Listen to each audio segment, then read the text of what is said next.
Hello everyone, welcome back to my channel Suji foods and blogs. ఈరోజు మన ఛానల్లో నేను ఒక మంచి సూపర్ టేస్టీ పప్పు రెసిపీ అయితే మీతో షేర్ చేసుకోబోతున్నానండి. మనందరికీ ఆల్ టైమ్ ఫేవరెట్ అయిన గోంగూర పప్పు చాలా సింపుల్గా ఎలా ప్రిపేర్ చేసుకోవాలో ఈ వీడియోలో చూసేద్దాం రండి. ముందుగా నేను ఇక్కడ పప్పునైతే నానబెట్టుకున్నానండి. ఇందులో మనం 3 రకాల పప్పునైతే యూస్ చేస్తున్నాము. కందిపప్పు 1 కప్ తీసుకుంటే అందులో పావు కప్పు దాకా మనము పచ్చిశనగపప్పు, ఒక పావు కప్పు దాకా పెసరపప్పు తీసుకొని బాగా శుభ్రంగా వాష్ చేసుకొని ఇలా కొద్దిగా నీళ్లు వేసి ఒక half an hour to 45 minutes దాకా మనం పప్పు అయితే నానబెట్టుకున్నానండి. మనము ఇలా ఏ పప్పు చేసినా 3 రకాల పప్పు యూస్ చేసుకొని చేసామంటే పప్పు రుచిగా ఉంటుందండి. ఇప్పుడు వీటిని మనము కుక్కర్లోకి యాడ్ చేసేసుకొని ఇంకొద్దిగా వాటర్ వేసుకొని కుక్కర్ మూత పెట్టి పప్పు బాగా మెత్తగా ఉడికించుకోవాలండి. ఒక 4 to 5 విజిల్స్ వచ్చే వరకు ఉడికించుకుంటే సరిపోతుంది. ఈలోపు మనము గోంగూరనైతే వాష్ చేసి పెట్టుకుందామండి. ఇలా ఒక పెద్ద బౌల్కి అయితే నేను గోంగూర తీసుకున్నానండి. ఇలా ఎర్ర గోంగూర తీసుకున్నారంటే పప్పుకి టేస్ట్ బాగుంటుందండి. వీటిని ఇలా ఆకులు మాత్రమే తీసేసుకొని బాగా శుభ్రంగా వాష్ చేసుకొని పక్కన పెట్టుకోవాలండి. ఈలోపు మనకు కుక్కర్ కూడా విజిల్ చల్లారిపోయింది. మూత తీసి చూద్దాము. చూసారా, పప్పు అనేది ఎంత చక్కగా ఉడికిపోయింది. ఇప్పుడు కుక్కర్ పక్కన పెట్టేసుకొని స్టవ్ మీద ఇలా ఒక కడాయిని తీసుకోవాలండి. బాగా హీట్ అయిన తర్వాత ఇందులో ఒక 2 టేబుల్ స్పూన్స్ దాకా ఆయిల్ వేసుకోవాలండి. ఈ మాత్రం ఆయిల్ అయితే మనకు సరిపోతుందండి. ఆయిల్ బాగా వేడెక్కిన తర్వాత ఇందులో ఒక పావు టీ స్పూన్ దాకా ఆవాలు, అలానే కొద్దిగా జీలకర్ర, ఒక రెబ్బ దాకా కరివేపాకు వేసుకోవాలి. అలానే ఒక 2 ఎండుమిరపకాయలని వేసుకోవాలి. ఒక 4 నుంచి 5 వెల్లుల్లిని అయితే ఇలా క్రష్ చేసుకొని వేసుకోవాలండి.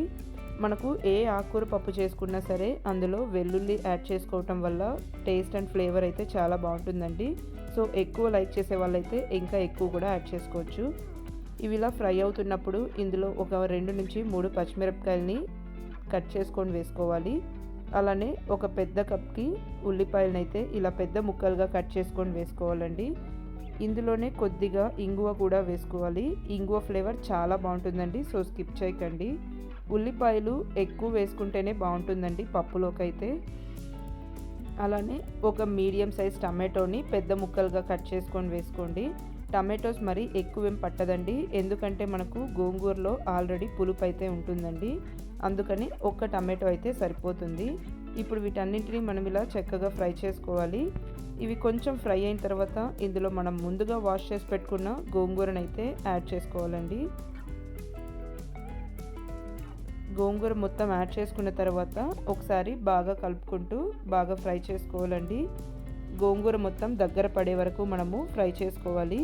తొందరగానే ఫ్రై అయిపోతుందండి.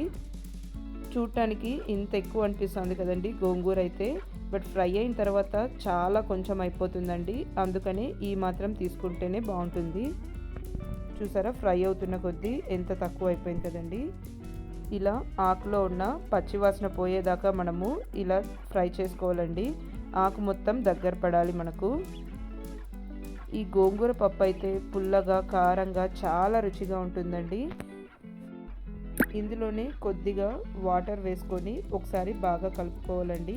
మనకు ఈ ఉల్లిపాయలు, టమాటోస్ ఇవన్నీ కూడా బాగా మెత్తగా అయ్యే వరకు ఉడికించుకోవాలండి. ఇప్పుడు ఇవి ఇలా ఉడుకుతున్నప్పుడు మనం ముందుగా ఉడికించి పెట్టుకున్న పప్పునైతే బాగా మ్యాష్ చేసేసుకొని ఇందులోకైతే వేసుకోవాలండి. మీరు కావాలంటే మ్యాష్ చేసుకోవచ్చు, లేకుంటే మిక్సీ పట్టినా కూడా మనకు ఇలా సాఫ్ట్గా వచ్చేస్తుందండి పప్పు మొత్తం. ఇప్పుడు ఈ పప్పు వేసుకున్న తర్వాత ఒకసారి బాగా కలిసేట్టుగా కలుపుకోవాలి. ఇందులోనే కొద్దిగా వాటర్ కూడా వేసుకుంటున్నానండి. నేను కుక్కర్లోనే కొద్దిగా వాటర్ వేసి ఆ వాటర్ యాడ్ చేసేసుకున్నాను. ఇప్పుడు వీటన్నింటినీ ఒకసారి బాగా కలుపుకోవాలి. ఇప్పుడు మనము పప్పు కన్సిస్టెన్సీకి తగ్గట్టుగా వాటర్ అయితే వేసుకోవాలండి. ఈ పప్పుకి కొంచెం వాటర్ ఎక్కువే పడుతుందండి, చల్లారిన తర్వాత చిక్కబడుతుందని. ఇందులోని ఒక పావు టీ స్పూన్ దాకా పసుపు, ఇంకా ఒక హాఫ్ స్పూన్ దాకా కారం కూడా వేసుకోవాలండి. కొద్దిగా ధనియాల పొడి వేసుకుంటే ఫ్లేవర్ చాలా బాగుంటుందండి.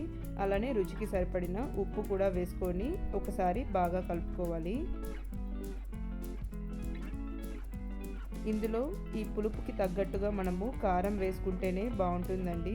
లేకుంటే మనకు పులుపు మాత్రమే ఎక్కువగా తెలుస్తుంది. జస్ట్ ఫ్లేవర్ కోసం కొద్దిగా చింతపండు రసం అయితే వేసుకోవాలండి. చాలా తక్కువ యాడ్ చేసుకోవాలండి, ఎందుకంటే మనకు ఆల్రెడీ గోంగూరలో అయితే పులుపు ఉంటుంది. అలానే ఒక టమాటో కూడా యాడ్ చేసాం కాబట్టి చింతపండు రసం ఒక 1 టేబుల్ స్పూన్ దాకా యాడ్ చేసుకుంటే సరిపోతుంది. చింతపండు రసం యాడ్ చేసుకున్న తర్వాత ఒకసారి బాగా కలుపుకొని ఉడికించుకోవాలండి. చూసారా, ఉడుకుతున్న కొద్దీ కొంచెం చిక్కగా అవుతుంది కదండి.